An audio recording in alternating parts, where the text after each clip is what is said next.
Welcome back. గజ్వెల నియోజకవర్గం దాదార్పల పెద్దమ్మ ఆలయ పరిసరాల్లో మొక్కలు నాటారు. గ్రీన్ ఇండియా ఛాలెంజ్ హరితసేన ఆధ్వర్యంలో గ్రీన్ ఇండియా ఛాలెంజ్ హరితసేన రాష్ట్ర కోఆర్డినేటర్ చెప్పేల రాజేశ్వరరావు మొక్కలు నాటారు.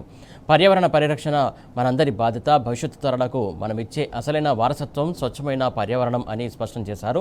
గ్రీన్ ఇండియా ఛాలెంజ్ కార్యక్రమం ఏర్పాటు చేసినటువంటి రాజ్యసభ మాజీ సభ్యులు జోగినపల్లి సంతోష్రావుకు కృతజ్ఞతలు తెలిపారు. ప్రపంచ పర్యావరణ దినోత్సవం సందర్భంగా రాజేశ్వరరావు శుభాకాంక్షలు తెలిపారు. మొక్కలు నాటే కార్యక్రమంలో అందరూ పాల్గొనాలని పిలుపునిచ్చారు.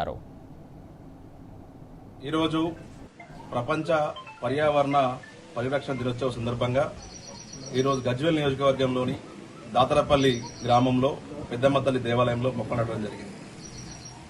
పర్యావరణం అనగానే అందరు గుర్తుకొచ్చేది మొక్కలు నాటాలి, వాటిని సంరక్షించాలని అందరూ ప్రతి ఒక్కరూ కూడా ఈరోజు మొక్కలు నాటాలని కోరుతూ, అలాగే పర్యావరణంలో భాగంగా ప్లాస్టిక్ను నియంత్రించాలి. మనం ఈరోజు జరుగుతున్నటువంటి ఈ పర్యావరణ పరిరక్షణలో భాగంగా అందరూ మొక్కలు నాటి వాటిని ముందుకు కొనసాగాలని కోరుతూ ఈరోజు గ్రీన్ ఛాలెంజ్ హరితసేన ఆధ్వర్యంలో ప్రతి ఒక్కరు కూడా మొక్కలు నాటాలని కోరుతూ, అలాగే రాబోయే తరాలకు మనకు ఈ మొక్కలు ఎంత అవసరం అంటే ఈరోజు పెట్టిన మొక్కలే రేపు రాబోయే తరాలకు సంజీవనంగా మారే అవకాశం ఉంటుంది. కాబట్టి ప్రతి ఒక్కరు కూడా వారి ఇంటి దగ్గర కావచ్చు, వారి వ్యవసాయ బావుల దగ్గర కావచ్చు, వాటి మొక్కలను నాటి ఎలాగైతే మన కన్న బిడ్డలను చదువుకుంటామో అదే విధంగా ప్రతి ఒక్కరు కూడా వారు నాటినటువంటి మొక్కలను సంరక్షించి వారి బిడ్డలకు రేపు రాబోయే తరాలకు కూడా సంజీవనిగా ఇచ్చే విధంగా ప్రతి ఒక్కరు కూడా బాధ్యత తీసుకుని మొక్కలు నాటాలని మన గ్రీన్ ఇండియా హరితసేన ఆధ్వర్యంలో అందరినీ కోరుతా ఉన్నాం.